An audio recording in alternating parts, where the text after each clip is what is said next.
Good morning students, I am Anurag Moore from Anu educational video channel. पिछले video में हम लोगों ने पास्ट इंडेफिनिट टेंस के नेगेटिव सेंटेंस तक पढ़ा। इस वीडियो में हम इंट्रोगेटिव सेंटेंस के बारे में पढ़ेंगे। इंट्रोगेटिव सेंटेंस दो प्रकार के होते हैं। पहला है क्या से आरंभ होने वाले प्रश्नवाचक वाक्य, और दूसरा जब प्रश्नवाचक शब्द वाक्य के बीच में आए। तो सबसे पहले हम क्या से आरंभ होने वाले प्रश्नवाचक वाक्य के विषय में पढ़ेंगे। तो इंट्रोगेटिव सेंटेंसेस, इसका स्ट्रक्चर बनेगा डिड प्लस सब्जेक्ट, सब्जेक्ट में ही सी इट तथा singular noun you B they I तथा प्लूरल नाउन, प्लस वर्ब की फर्स्ट फॉर्म प्लस ऑब्जेक्ट और क्वेश्चन साइन। इसका मतलब है कि ऑल सब्जेक्ट के साथ वर्ब की फर्स्ट फॉर्म लगेगी और उस सब्जेक्ट से पहले डिड लगेगा। अब इसी को हम लोग एग्जाम्पल से समझते हैं। फॉर एग्जाम्पल, पहला एग्जाम्पल है क्या रमेश ने उस लड़के को पीटा। अब यहाँ हम देखते हैं रमेश, सब्जेक्ट रमेश है, रमेश मतलब सिंगुलर नाउन। अब इस सब्जेक्ट से पहले डिड लगा है तो डिड हो जाएगा इसके पहले डिड रमेश। पीटना की अंग्रेजी बीट होती है तो वर्ब की फर्स्ट फॉर्म ही लगेगी, इसलिए बीट ही लगेगा। अब उसका दैट होता है और बॉय का लड़का होता है, तो did Ramesh beat that boy, ऐसे अंग्रेजी बनेगी।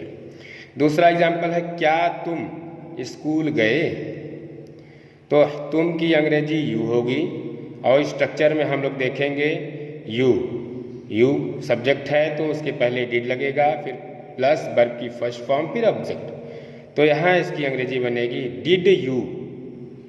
जाना की अंग्रेजी गो होती है तो वर्ब की फर्स्ट फॉर्म ही लगेगा यहाँ पे टू स्कूल, तो did you go to school.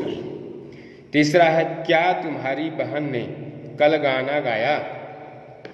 तो योर सिस्टर, तुम्हारी बहन का योर सिस्टर जो कि सिंगुलर नाउन है, इसके पहले डिड लगेगा और फिर वर्ब की फर्स्ट फॉर्म। तो डिड योर सिस्टर, गाना का होता है सिंग तो वर्ब की फर्स्ट फॉर्म सिंग ही होगी।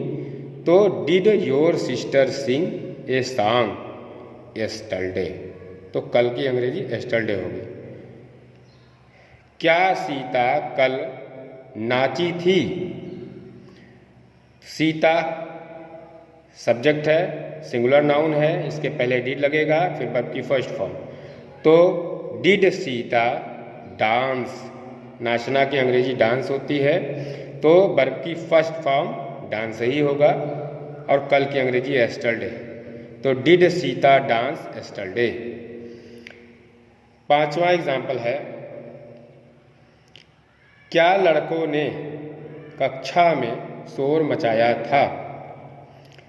तो बॉयज लड़के, बहुत से लड़के हैं यानी प्लूरल नाउन, इसके पहले जो है डिड लगेगा फिर वर्ब की फर्स्ट फॉर्म रहेगी फिर ऑब्जेक्ट।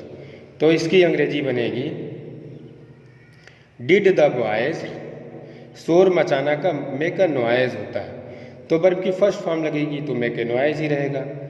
तो did the boys make a noise in the class.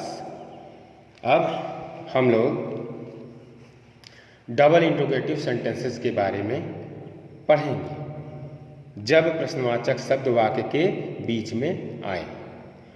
इसका स्ट्रक्चर बनेगा question word plus did plus subject, जिसमें ही सी इट तथा सिंगुलर नाउन और यू बी दे आई तथा प्लूरल नाउन होता है।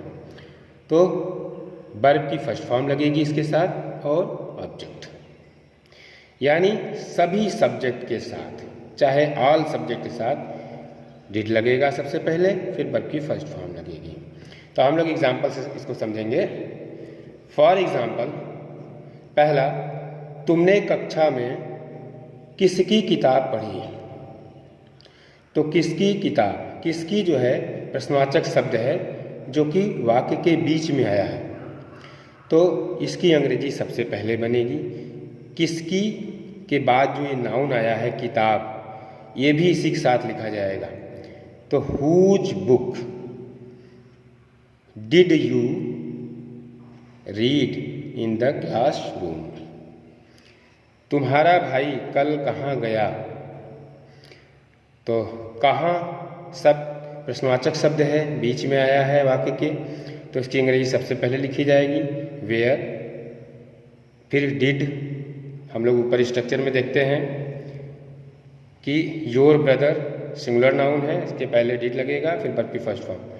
तो where did your brother go yesterday. Ram कब लौट कर आया। कब बीच में आया है प्रश्नवाचक शब्द वाक्य के, तो इसकी अंग्रेजी सबसे पहले होगी व्हेन। फिर राम सिंगुलर नाउन है, इसके पहले डिड लगेगा। फिर लौटना की अंग्रेजी रिटर्न होती है जो वर्ब की फर्स्ट फॉर्म है। तो व्हेन डिड राम रिटर्न। उस बच्चे ने कितना दूध पिया। तो कितना दूध, ये जो है प्रश्नवाचक शब्द कितना वाक्य के बीच में आया है, और इसके साथ जो ये नाउन है दूध, ये भी इसके साथ लिखा जाएगा। क्योंकि दूध को गिना नहीं जा सकता है, इसलिए इस कितना की अंग्रेजी हाउ मच होगी। How much milk did that baby drink. तुम्हारे घर कल कौन आया। तो कौन प्रश्नवाचक शब्द वाक्य के बीच में आया है, तो इसकी अंग्रेजी सबसे पहले लिखी जाएगी। और हु यहाँ सब्जेक्ट का भी काम कर रहा है, इसलिए हु, फिर वर्ब की सेकंड फॉर्म यहाँ लिखी जाएगी who came to your house yesterday. अब हम इंट्रोगेटिव नेगेटिव सेंटेंसेस के बारे में पढ़ेंगे। इसका स्ट्रक्चर है question word plus did plus subject. Subject में ही सी इट तथा singular noun you we they I तथा plural noun, plus not, subject के बाद नॉट लगेगा, फिर प्लस वर्ब की फर्स्ट फॉर्म, फिर ऑब्जेक्ट। फॉर एग्जाम्पल के रूप में एग्जाम्पल से हम लोग समझेंगे इसको। क्या मोहन ने अपना कोट नहीं पहना। तो मोहन सिंगुलर नाउन है, इसके पहले डिड लगेगा, तो डिड मोहन, और सब्जेक्ट के बाद नॉट लगेगा और वर्ब की फर्स्ट फॉर्म। तो डिड मोहन नॉट, और कोट पहनना की अंग्रेजी होती है पुट ऑन, जो कि वर्ब की फर्स्ट फॉर्म है। Did Mohan not put on his coat. दूसरा एग्जाम्पल है क्या उसने तुम्हारा पत्र नहीं पढ़ा। उसने की अंग्रेजी ही होगी, और स्ट्रक्चर में हम लोग देखते हैं कि ही के पहले डिड लगा है, और चूँकि ये क्या से स्टार्टिंग है, इस वाक्य की स्टार्टिंग क्या से है, इसलिए डिड जो है सबसे पहले हम लोग लिखेंगे यहाँ पे डिड ही, फिर सब्जेक्ट के बाद नॉट लगेगा, फिर वर्ब की फर्स्ट फॉर्म रीड। तो did he not read your letter. तीसरा एग्जाम्पल है तुम मेरे साथ क्यों नहीं दौड़े। तो क्यों नहीं, क्यों जो है प्रश्नवाचक शब्द है जो वाक्य के बीच में है, तो इसकी अंग्रेजी सबसे पहले लगेगी। और तुम यू है, यू सब्जेक्ट है, तो इसके पहले डिड लगा है, और फिर सब्जेक्ट बाद नॉट, फिर वर्ब की फर्स्ट फॉर्म। तो यहाँ हो जाएगा व्हाई डिड यू, इस सब्जेक्ट बाद नॉट लगा, फिर दौड़ना का रन होता है जो कि वर्ब की फर्स्ट फॉर्म है। Why did you not run with me. कितने लड़के कक्षा में नहीं आए। तो कितने, ये कितने लड़के, इसका हो जाएगा क्योंकि लड़कों को गिना जा सकता है, इसलिए कितने की यहाँ पे हाउ मेनी हो जाएगी, और इसके साथ ये जो नाउन लड़का है इसको भी लिखा जाएगा। तो how many boys did not come, यहाँ वर्ब की फर्स्ट फॉर्म लगी, डिड नॉट के बाद फिर वर्ब की फर्स्ट फॉर्म। तो how many boys did not come in the class. 5वां एग्जाम्पल है वह बाजार क्यों नहीं गया। तो क्यों नहीं बीच में आया है, तो क्यों की अंग्रेजी सबसे पहले लिखी जाएगी व्हाई, फिर ही, वह की अंग्रेजी ही होती है, ही से पहले डिड लगेगा और इस सब्जेक्ट ही के बाद नॉट लगेगा और फिर जाना की अंग्रेजी गो जो कि वर्ब की फर्स्ट फॉर्म है। तो why did he not go to market. तो बच्चों आज यहीं तक। अगर आपको मेरा ये वीडियो पसंद आया है तो आप इसको लाइक और सब्सक्राइब करें तथा घंटी का बटन दबाएं, जिससे कि जो है जब भी हम वीडियो अपलोड करें तो आप तक जो है उसका नोटिफिकेशन पहुंच जाए। धन्यवाद।